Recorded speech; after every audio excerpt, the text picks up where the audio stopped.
Hey guys, I'm Megan Fonseca from Hearts at Homeschool, and I wanted to get in here and show you a quick peek at the curriculum guide. This is an absolutely free download that will help you choose, adapt, and create your own curriculum.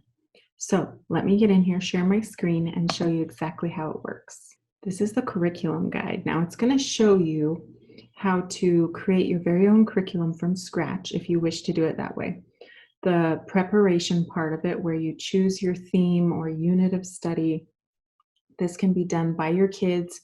I generally say you want to give them some guidelines first, so you're kind of getting within the theme that you need to, according to your requirements and your goals. But you can also just be totally child-led if you wish as well. So the preparation is basically choosing which topic you are going to study within a main theme. Ours is usually within history or science, and we have some great examples as we move down here that I can show you as well. Then you're going to let them research the topic. And of course, if they're younger children, you may have to help them a little bit. Usually what I do with that is I will give the kids some books. I will say, okay, you've chosen your topic, so you can choose from these books to do your research.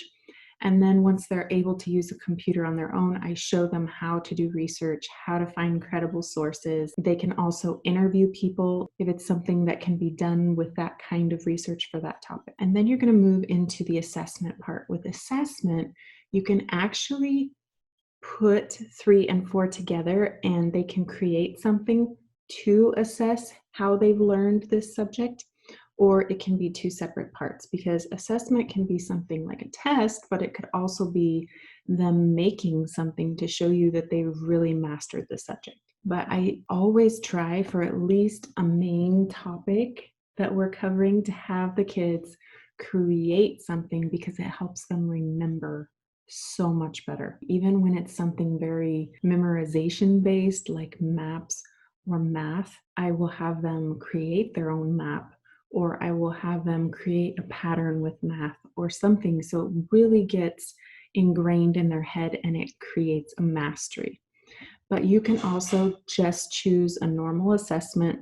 We have some great ideas down here of study ideas of topics like space and animals and habitats and periods of history and dance and the human body, all those different kinds of things. There's way more than is on this list, but there's also some great creation and assessment ideas that you can use as well. This can be as simple as a summary or a report, a test or a quiz. You can have them narrate or tell you a story, a theatrical performance. They could even sew or knit or make a garden.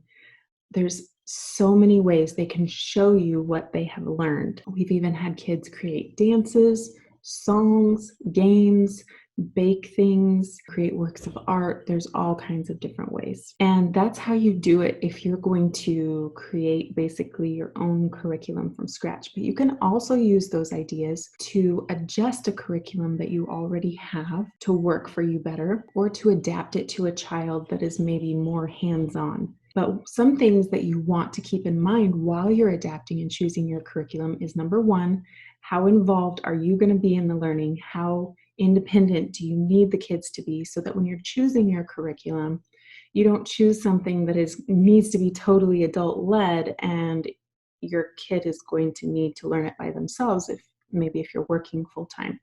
Now, I will say you can adapt those curriculums as well if it's an older child.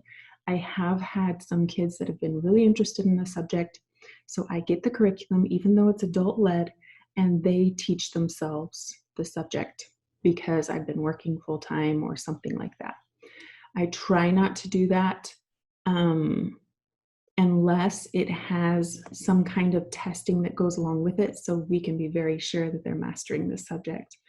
But also, you can also get curriculums that have another teacher teach on DVDs or online or however you need to.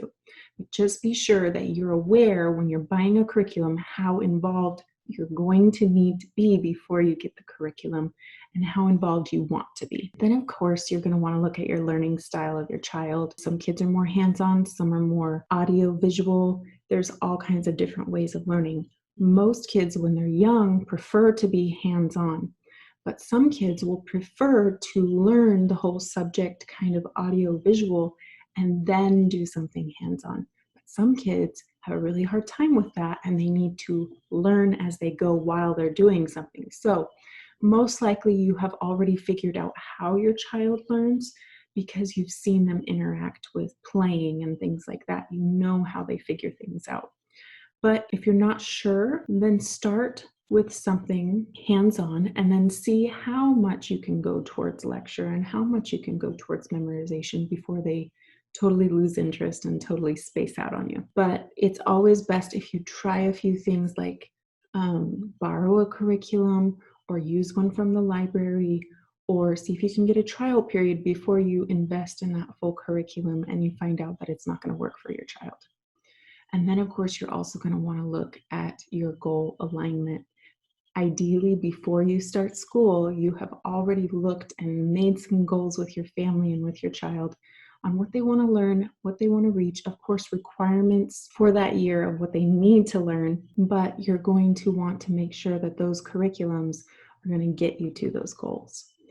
And then, of course, at the end here, I put some adaptation ideas for kids that have a hard time memorizing things, aren't fluent readers or have trouble reading, kids that are more hands-on, and then kids that just have a hard time focusing. Got some great ideas in there because we've had all of those struggles. And so we've learned a few things along the way, and I want to make it easier for you. And then also at the very end, I've put some things for kids that they can do more independently if they're very young but not fluent readers, but you still need them to do some things that are more independent. And if you want to create your own curriculum for them and not purchase a curriculum when they're just in preschool level or not quite mastered reading, then these are some ideas that you can work through that they can do almost on their own, some of them even completely on their own. And you can create a whole entire curriculum out of it, and it's very simple. So that walks you through how to do that with your younger children or kids that have not quite become fluent in reading. And of course, I have some tips to explain how we do it in our house and some ideas of how you would take one topic and turn it into a whole entire curriculum. I really hope this helps you. I really, really hope this serves you and this helps your family reach your educational goals. And above all, that this adapts exactly to what your kids need and your family needs so you can master homeschooling and create a life you love. We'll see you in the next video.